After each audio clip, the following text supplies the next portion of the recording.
Good evening, everybody. Hello, hello, Welcome to another episode of Critique Corner with me, Daniel Parker. and me, DB Fastbinder. And we have a hopefully simpler show than we had last week. Yeah, yeah. We went on. Probably went on. That I think that was the longest show, wasn't it? Yeah, the only one that's any sort of competition for it is that one time we uh, did a preview of every single movie that was going to come out next year. Right. Yeah. And hey, Chengus, good to see you. Yeah, that was kind of nuts. Also, Yeah, hey, that. Genghis. Yeah, it was. Yeah. But yeah, yeah, hopefully a simpler show this week. If you're new or if you're returning like Chengus, welcome back. If you are new, what we normally do is we do our thing of the week, which is something that we've been consuming, Mhm. some type of media, and then we move on to box office talk, and then our topics. Although this week we're starting off differently. We have some sad news to report. Yes, Uh, and let me go ahead and pull this up. that's I think that's us on there. Yeah, there. Yes, Infinity. yes, it is. All right, I did the thing again. It's all right. I swear they changed something about this interface here. Right, and I want this one. Okay. Did that do it? That did it. Yes, that Okay. did it.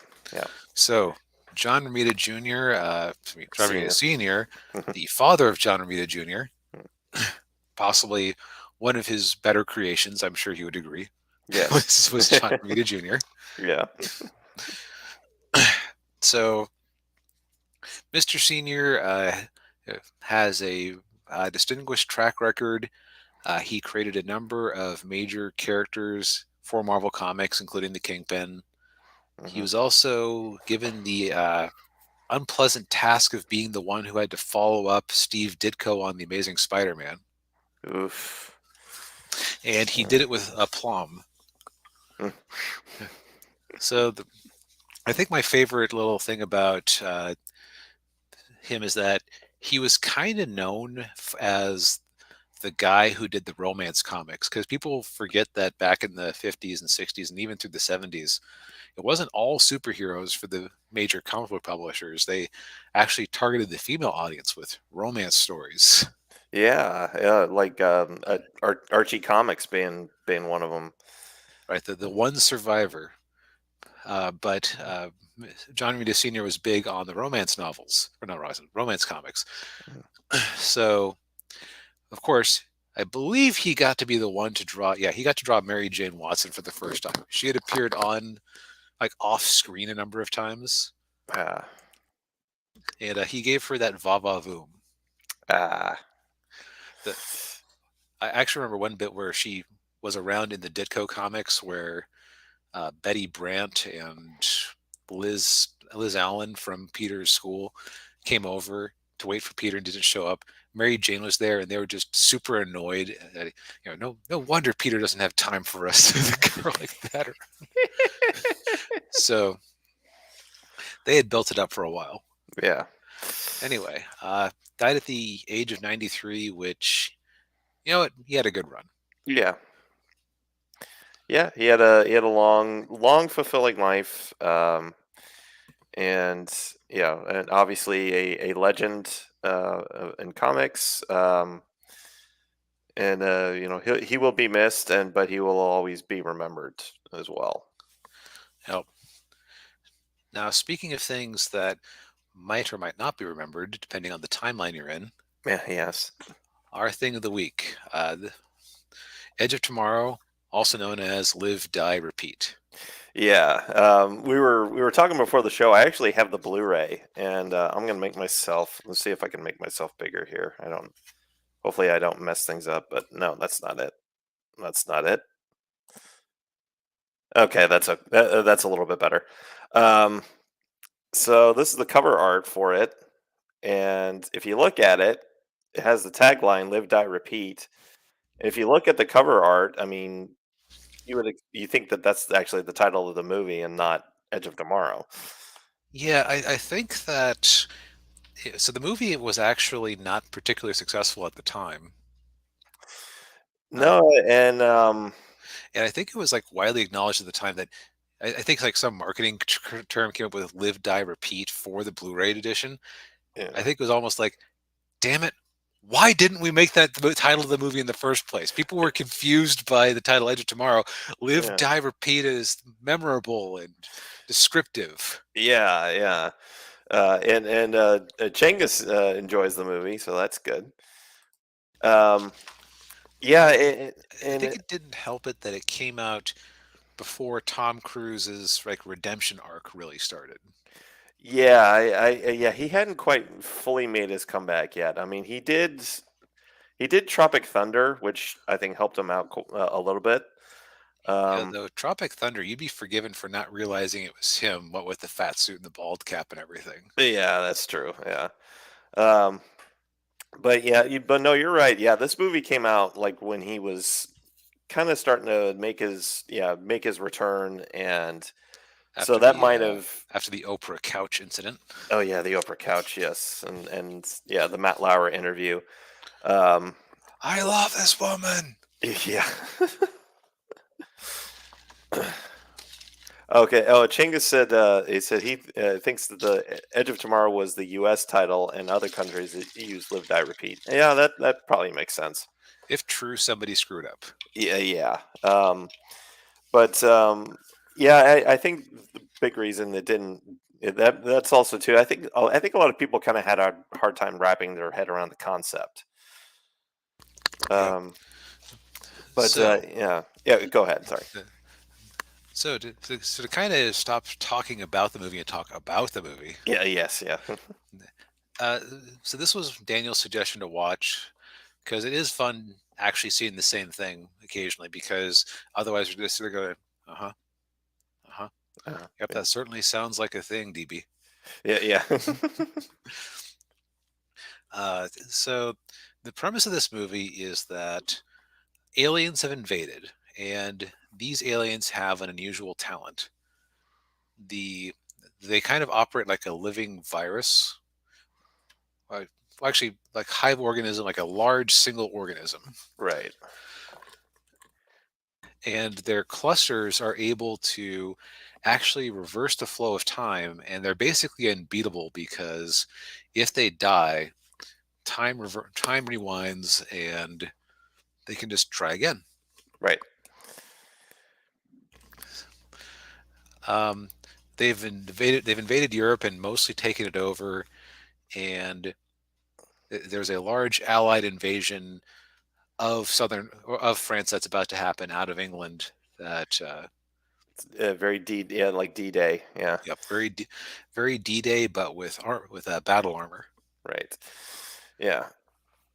And so the movie starts off with Tom Cruise's character. He plays Major Bill Cage, and he's basically PR for the U.S. Army. Right.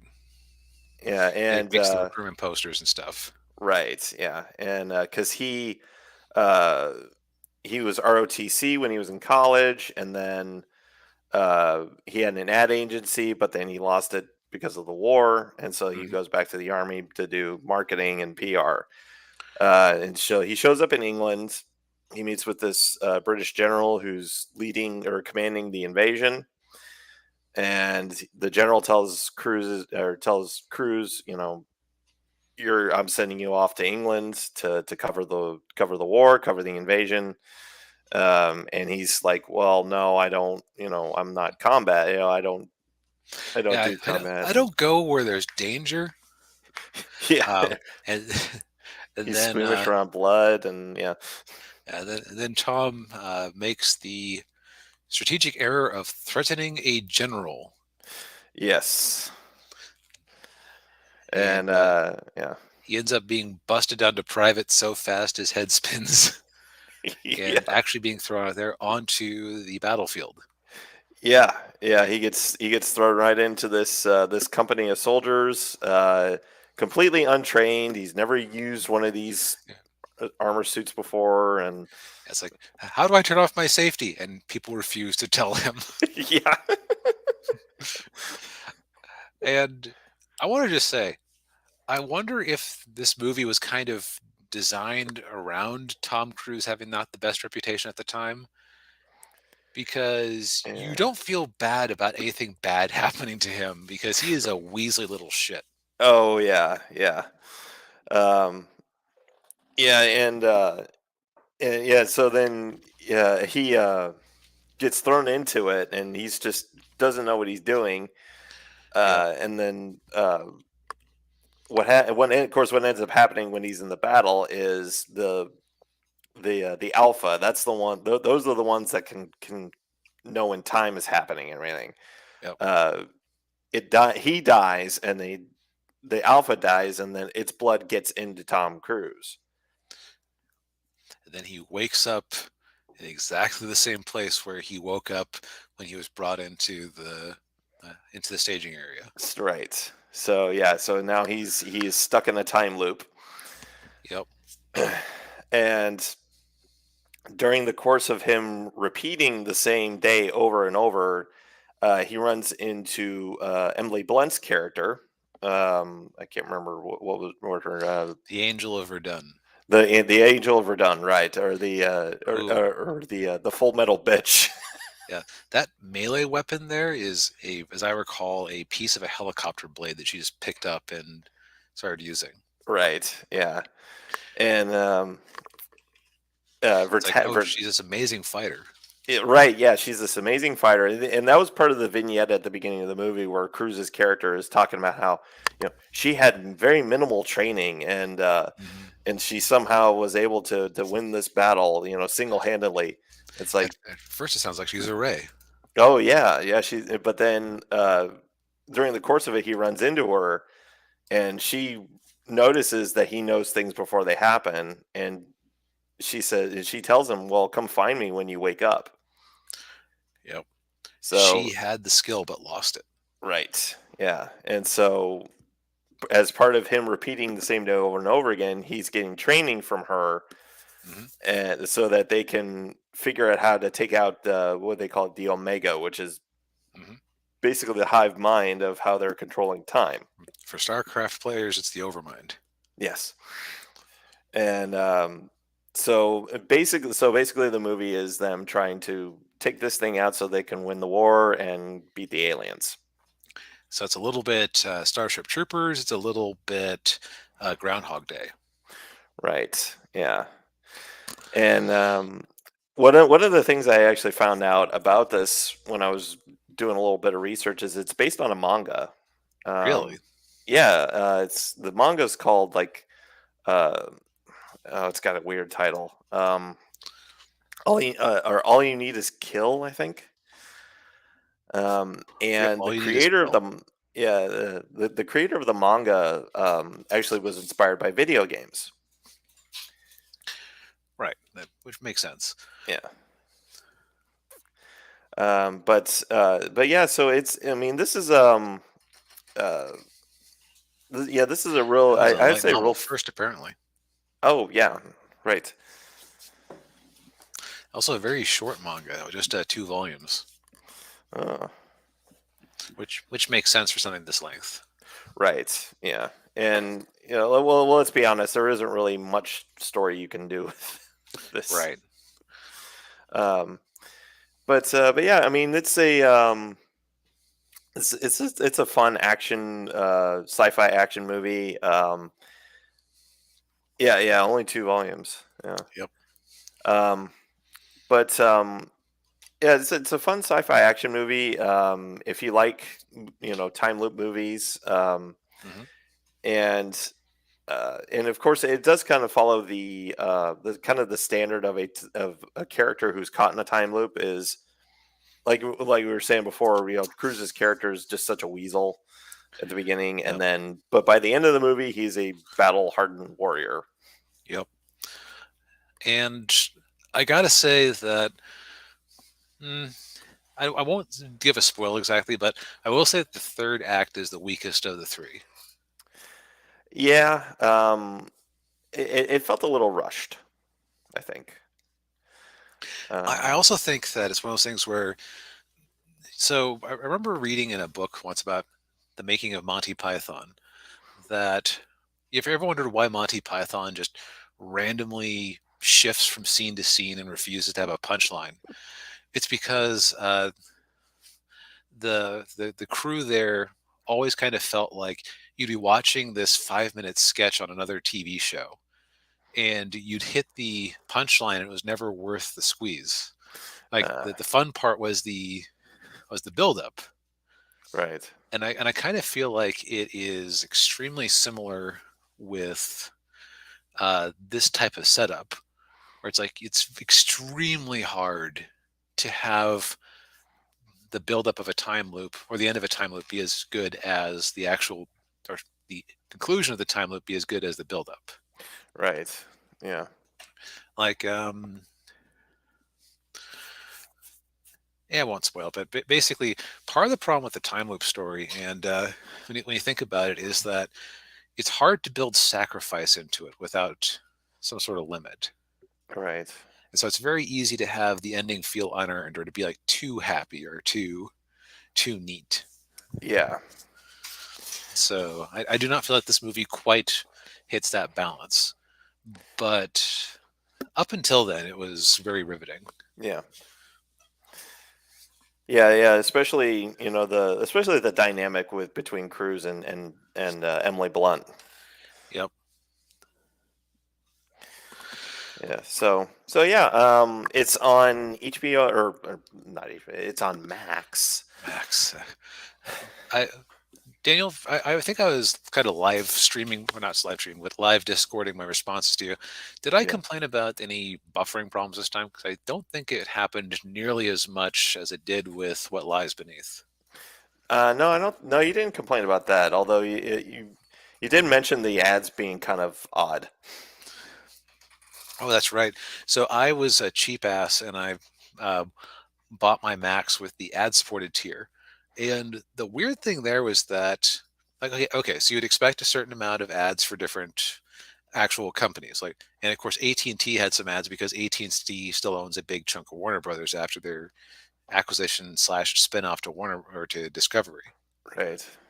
But and you'd expect, there were a couple of things for Max shows, right? Hmm. But there were also ads for Paramount Plus and Peacock shows, which really surprised me. And Yeah.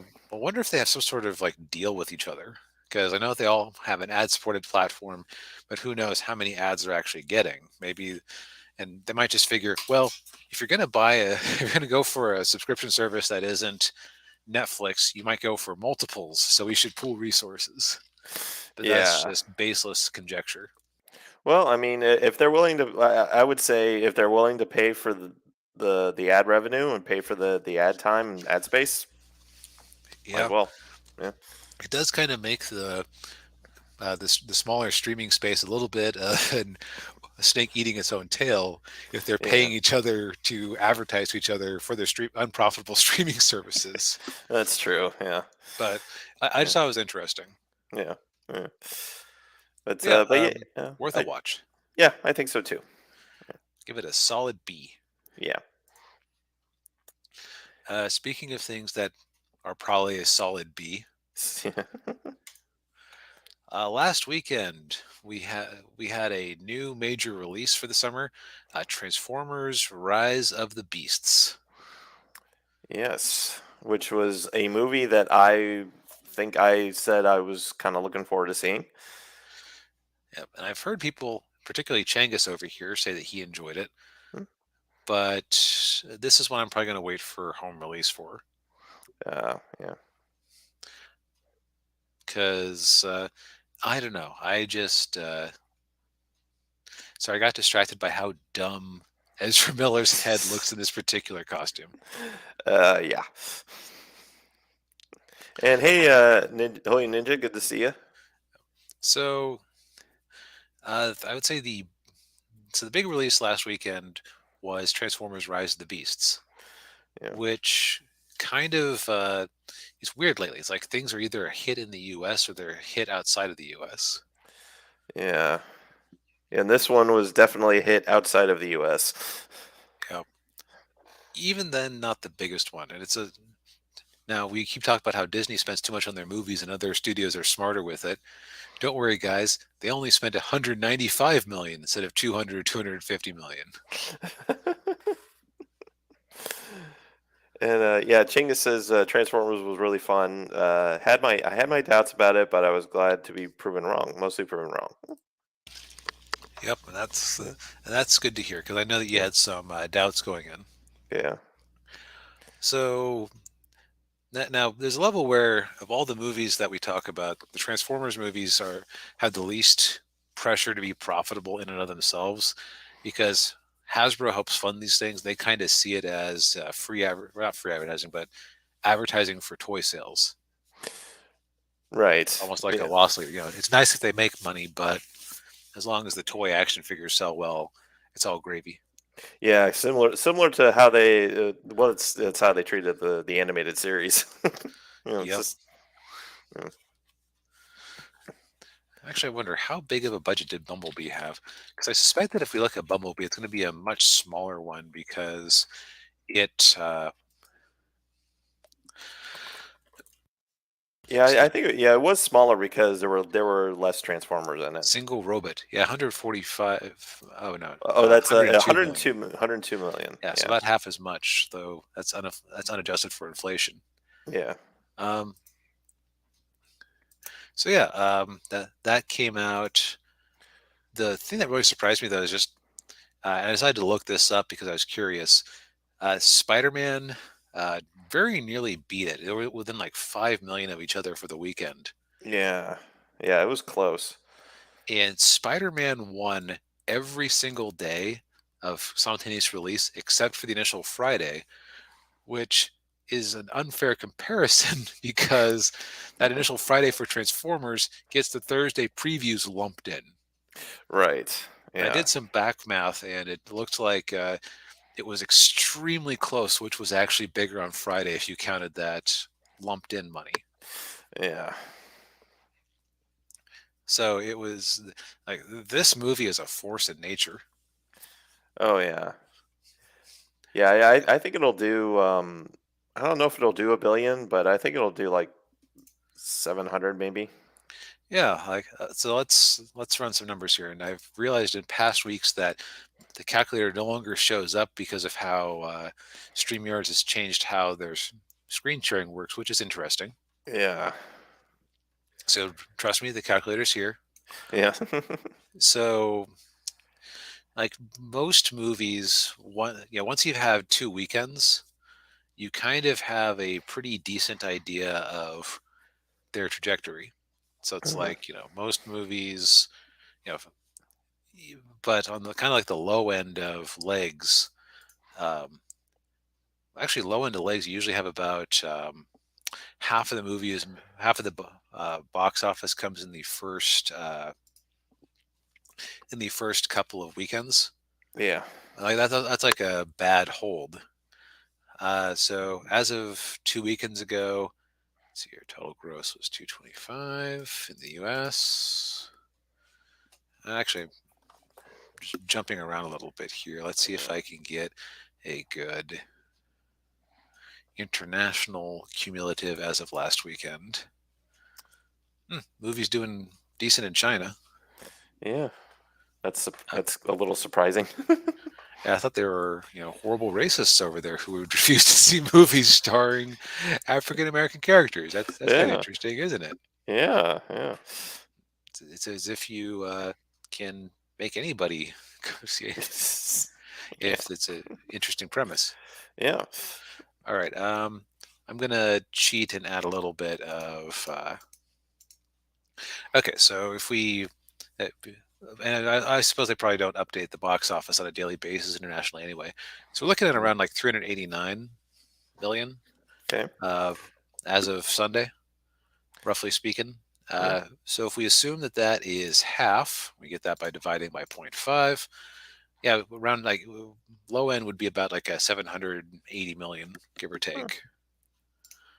Uh, whereas if we the upper range for most movies is that actually no wait actually no that's right, half is good, half is good. So like shy Yeah. of 800 million would be good legs. Bad legs, if it just falls off a cliff at this point, would be like 550 million. Yeah. Of course, It's not you've that got the up. Flash coming out this week, which could. Yeah, which man, I they keep lowering those projections, man. It's just Yeah. it's kind of amazing. Well, it has been getting spoiled a lot on Twitter. So Yeah, that's right. Now, okay, okay, so it's been a long week for me at work. that's I insane. derped out on the stuff there. Okay, so 380 million for Spider-Man as of last weekend. Yeah. If it was half of its box office, we're kind of around where you're guessing 750, 800. Yeah. If it falls off a cliff and it's made 70% of its box office back, which is unusual, Mhm. uh, then we're looking at that 550. Ooh. If this thing is a if this thing gets like Top Gun legs, Mm. and it carries through the summer at and makes another 70%, then we're looking at like a 1.3 billion. That seems extremely unlikely that it has 70% of its box office left. Yeah. Yeah, I think so too. Yeah. So I think that your estimate is probably going to be the closest to reality. Mm. Yeah. Holy Ninja says, I learned about the story for The Flash. It sounds horrible, yet somehow it's being reviewed as a good film. Well, Uh, Warner Brothers does have deep pockets. yes. Yeah. And Like it does the star reviews of Ezra people, Miller. Yeah. the reviews of people I trust, like say Andre over at Midnight's Edge. Mhm. Believe that he is going to be honest about it because he was not shy about enjoying Black Adam when the world told him he was stupid. Yeah.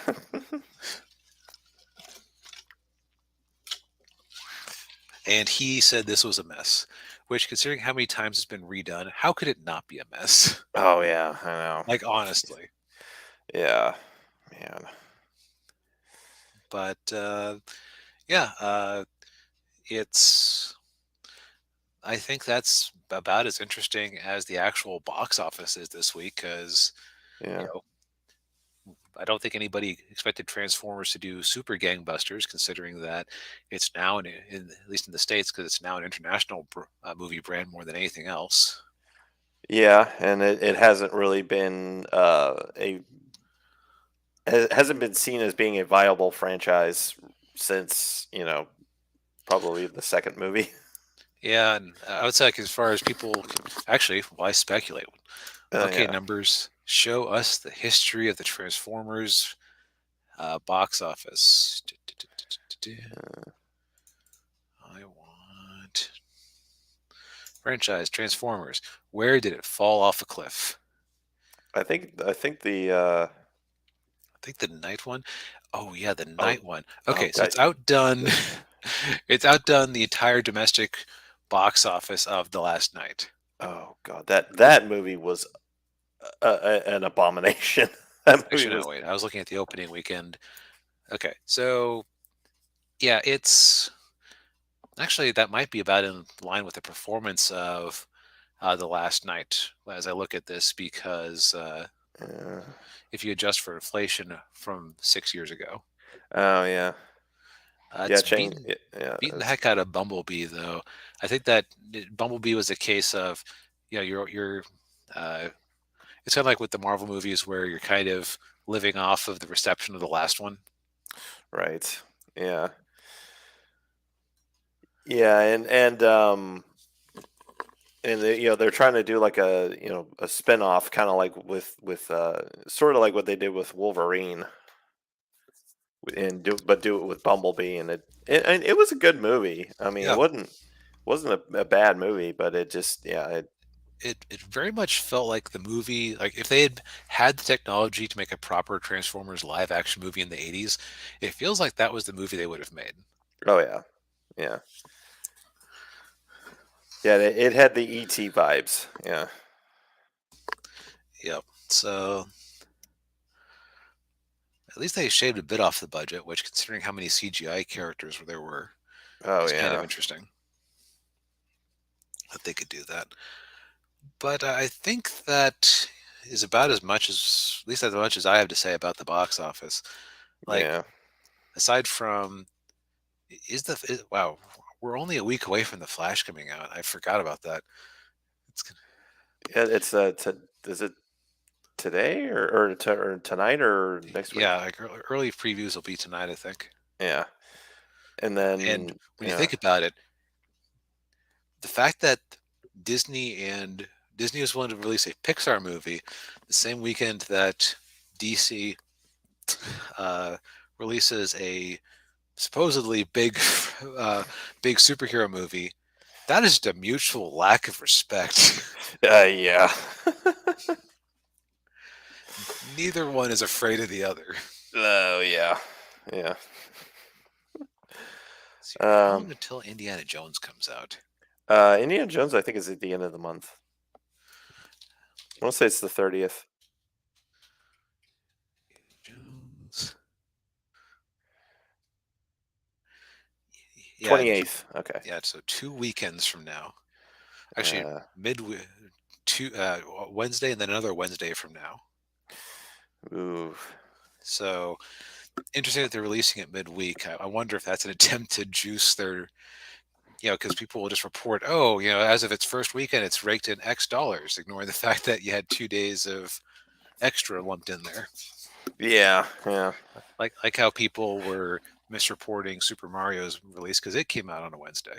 Right. Yeah. I Yeah. am going to. It's going to be so interesting if we hit the end of the summer and the only unambiguous successes are Spider Verse and others. Actually, I guess just Spider Verse, It's really. probably Spider Verse. Yeah.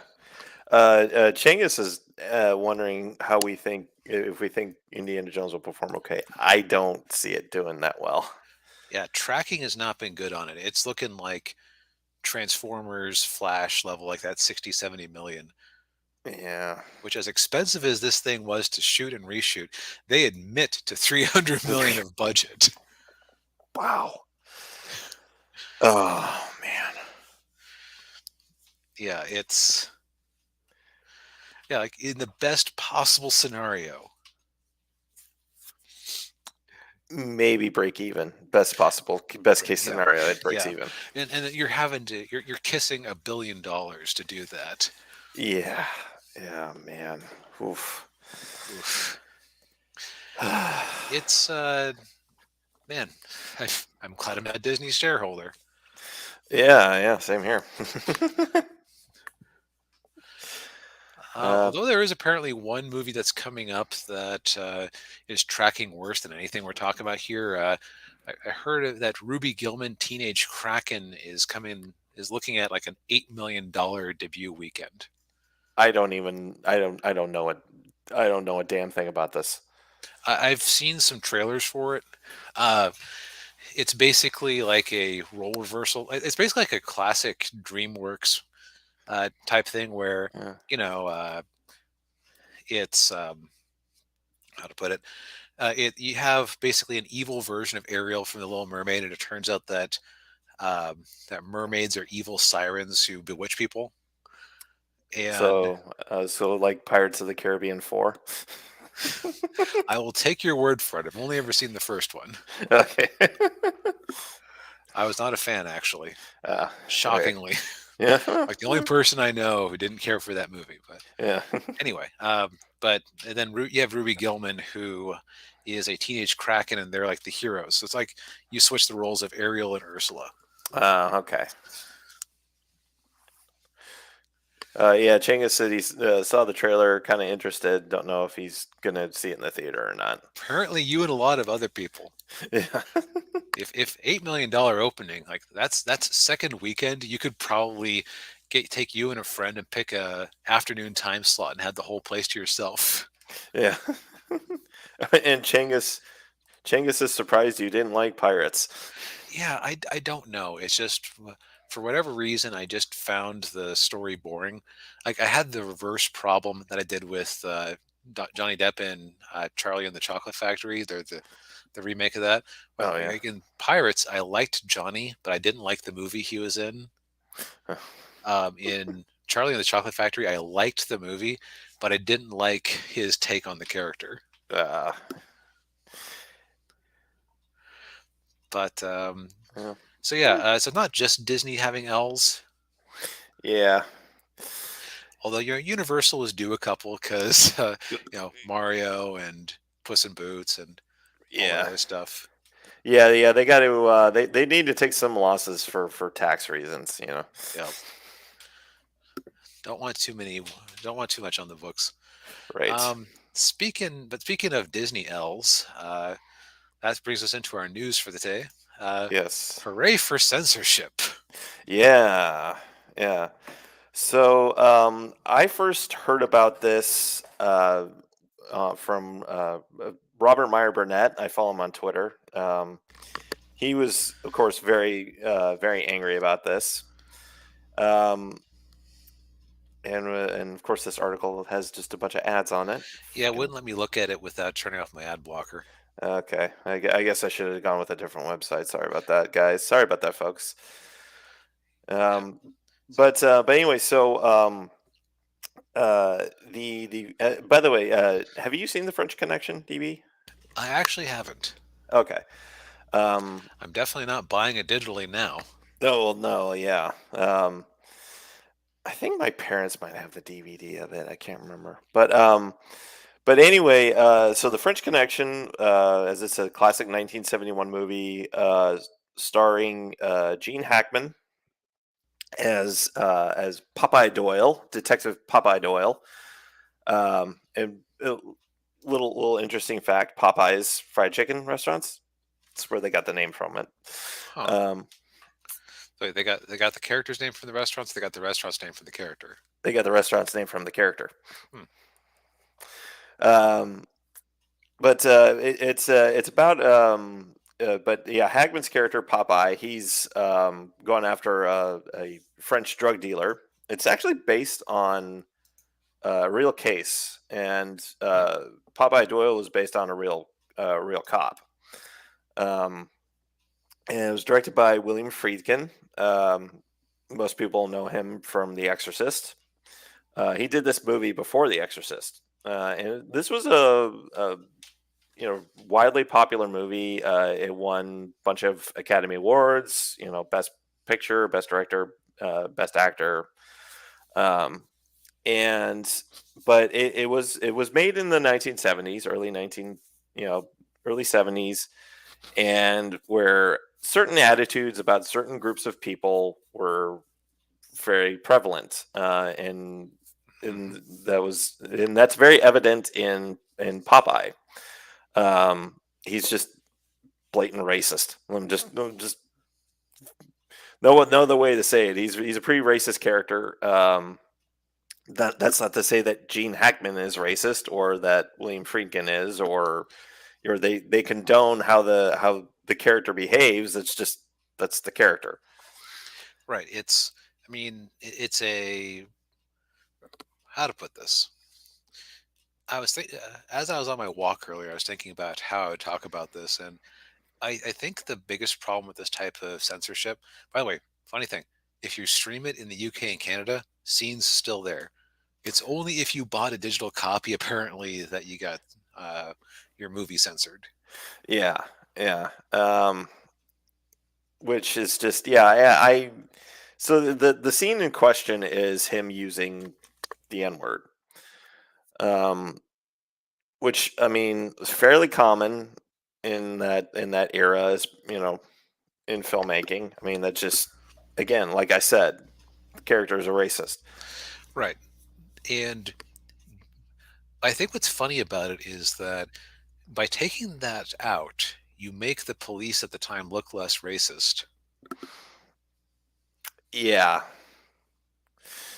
That's very true, and yeah, it's definitely a little revisionist history there. Yeah, unintentional revisionist history. Yeah, Yeah, it's like I would say it's an ongoing debate. Like, so I remember once reading about how um, young writers who didn't really know their history, and there was some sort of like slash fiction thing, like not fan fiction, but it's like gay romance stuff. right. Yeah, uh, Not understanding that like what they wanted the characters to be would not have been acceptable. Like I think it was like a 19th century context or something like that. oh So, yeah, and like you just wonder, like, wait, the naivete. And this was like 15 years ago. I was reading this. The naivete of thinking that that was acceptable at the time, like it kind of undoes all the accomplishments to make it so that people could be openly gay. yeah, yeah. It's yeah, it's not a good way of telling stories, and In much the same way, censoring out an N bomb from the movie makes it so that you don't. Like, it's kind of like people get the idea that, oh, things weren't as bad as I thought back then. yeah, Well, I guess they would have to know that it was there. At the very least, it's like it's more like you don't have like that moment of outrage. right. Yeah. Well, and it's also true, especially with this movie because if you watch the movie, it's filmed very documentary style. Hmm. Just the way when you watch it, just the way it's filmed and the way it's shot and everything. So if you're upset about that, if you're upset about that word being in there, just look at it like it's a documentary from the about cops in the 1970s. Yep. But yeah, I mean, this is, and of course, the movie also came out at a time uh, when filmmakers were starting to take more risks when it came to filmmaking and storytelling. Right. It was at the end of an era where basically every single Hollywood studio had gone bankrupt at some point because TV was eating their lunch. Right. Yeah, and they basically just told all these auteur filmmakers like Friedkin, like um, Coppola and Scorsese and Lucas, for that matter. Lucas, yeah, Spielberg. Basically, just told these guys, "Hey, do whatever you want." Just don't spend too much money. We don't know what the audience wants anymore. Right? Yeah, You but figure it out. yeah, yeah, but yeah, this is I have the same opinion that I did when this was happening with Roald Dahl and Ian Fleming. I don't like it, Yep. and I don't. It shouldn't be happening. Yeah, and let's go ahead and, as always, kind of like reverse it. Like if you say, well, no, that's an awful word that shouldn't be used, and it's okay to take it out of movies because movies shouldn't have it in there. Mhm. So I had the early example of naive writers who didn't know history, not uh, understanding what social mores were at the time. Mhm. But let's kind of reverse things. Let's say that you had a movie from the time period that had hints of two characters being gay for each other. And I don't know, imagine 20 years from now, social mores have done a 180 and somebody decided that that was inappropriate, so they edited that out. It's like a Yeah, minor edit. It was like a bit of subtext, but you take out one scene and that's gone. yeah, Would It's yeah. basically that's the thing about free speech. You're going to get unhappy occasionally. Yes, yeah. Actually, I have an example of that. Oh, What you were just saying. Spartacus.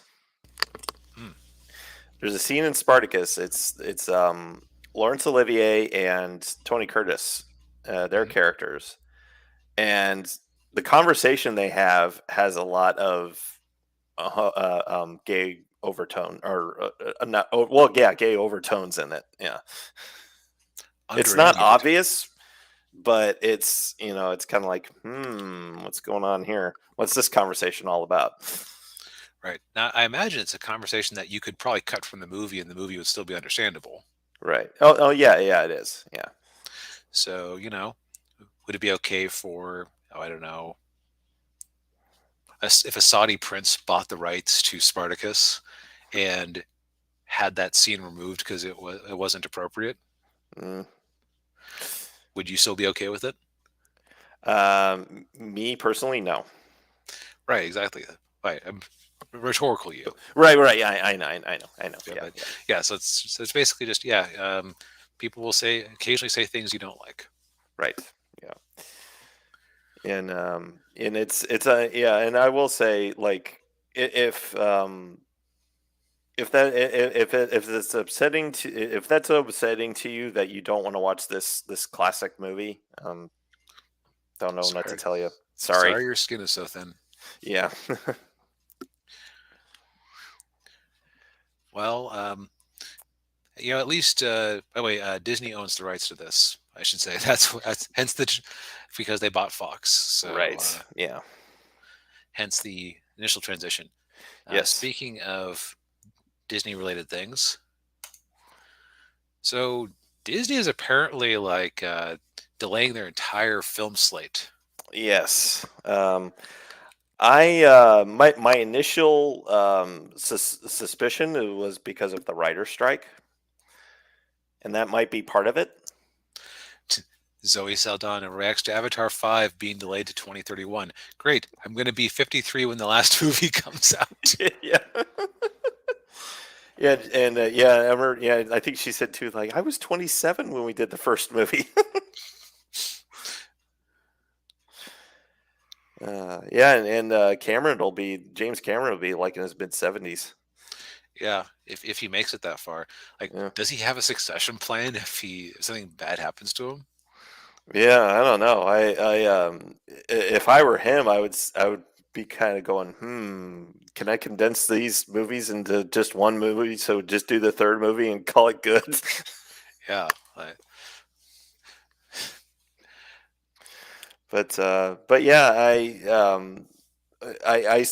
like I said, I think part of it is because of the Writers Guild strike, and although I think a lot of it is because of money. yeah, no, some of these delays aren't terribly huge. Like some of them are just like 2 or 3 month delays. Like Yeah, Captain America: Brave New World, which I noticed was New World Order in previous updates. I yeah, thought people were joking when they said that they were that they were changing the name on that thing.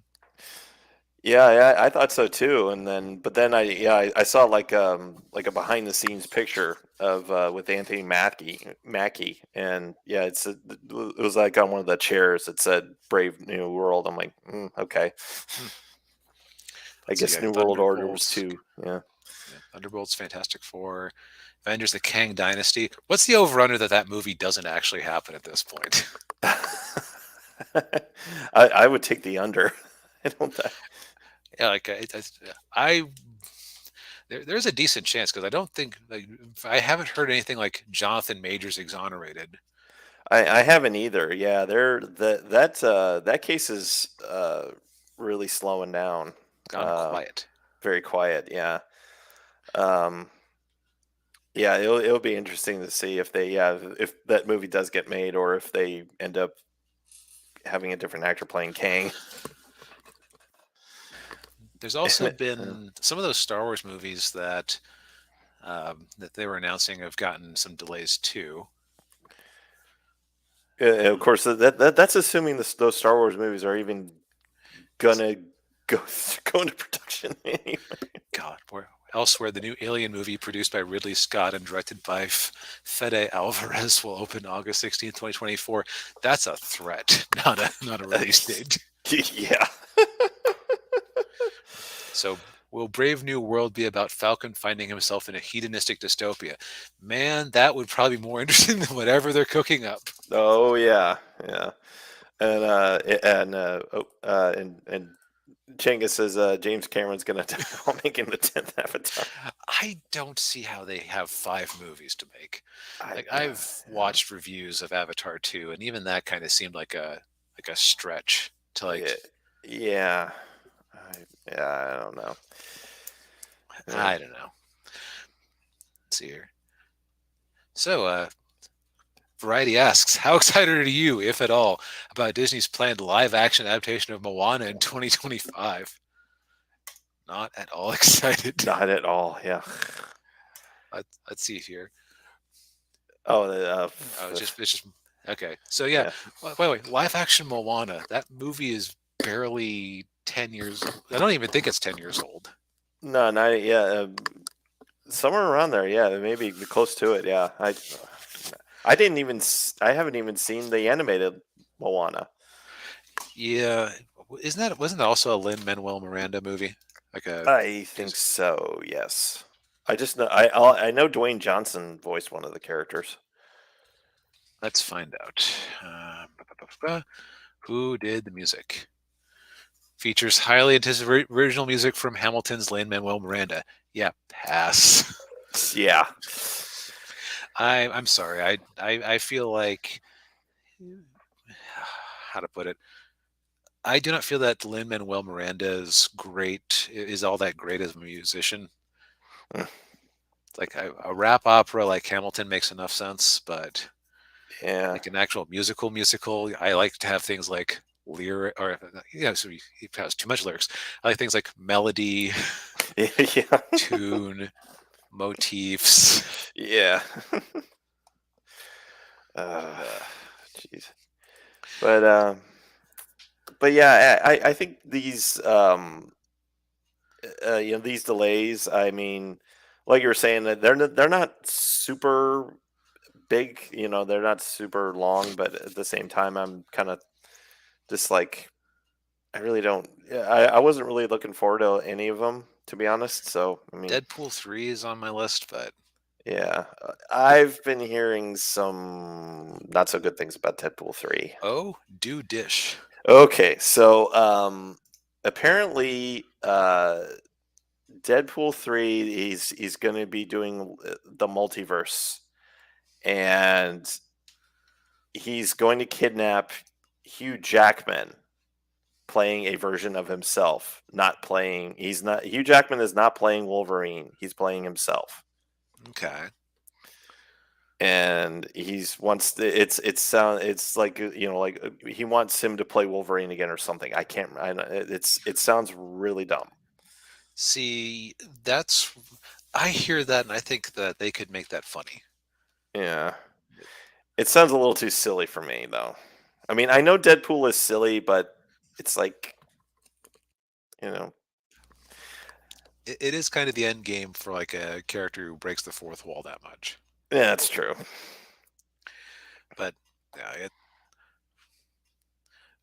yeah, like you said, you wonder if it's about saving money. They do have that big bill coming up for the Hulu purchase that we talked about last week, so it's entirely possible that this is a cost-saving measure. Yeah. Yeah, But and yeah. I think this would have happened even if they were flush with cash, just because like the thing that you think that oh well you only have to worry about movies that are coming out, right? Or you only have to worry about movies that haven't been written yet. But what happens if if you have a problem with the script while you're still making it, right? You might have to have a writer come in to fix things. Yeah.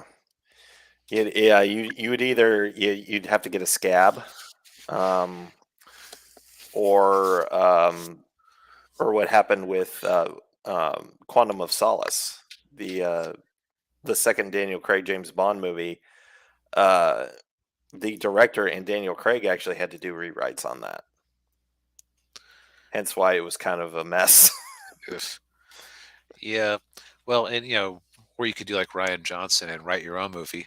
Yeah, I think my favorite detail that people don't talk about very much with The Last Jedi is that it's like for the first third of the movie they call them the Resistance, and about 2/3 of the way in they keep calling them rebels and the Yeah, rebellion, And then they switch back to the resistance at the end, like he didn't notice. Yeah. Ninja says, I think Deadpool 3 being about the multiverse would be perfect because multiverse is becoming every single movie. Yeah. Yeah, I think that's where I have some hope for it, because if he's allowed to like poke actual fun at it, then that sounds like a riot. Yeah, that could work. Yeah. Yeah, it would be interesting too, like who, if they would get like other characters other than Hugh Jackman, kind of like maybe do something better than what they did with Doctor Strange 2. That would be hard not to surpass. Yeah, that's true.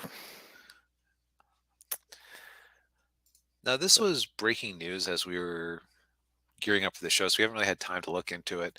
Yeah. Um, so Disney CFO Christine McCarthy is stepping down. Uh, you'd think that with Disney's financial problems that they're running into, that it might have been performance related, but supposedly it's so apparently she's staying on as a advisor to help the new person, which isn't what you do when you are shit canning someone. Yeah. Um, Okay. she's taking a family medical leave. Oh, okay. So le- McCarthy is known for a controversial quote: "We can cut portion side, which is probably good for some people's waistlines." Back when Disney Parks stated they may reduce food portion sizes in order to increase profits. Oh God.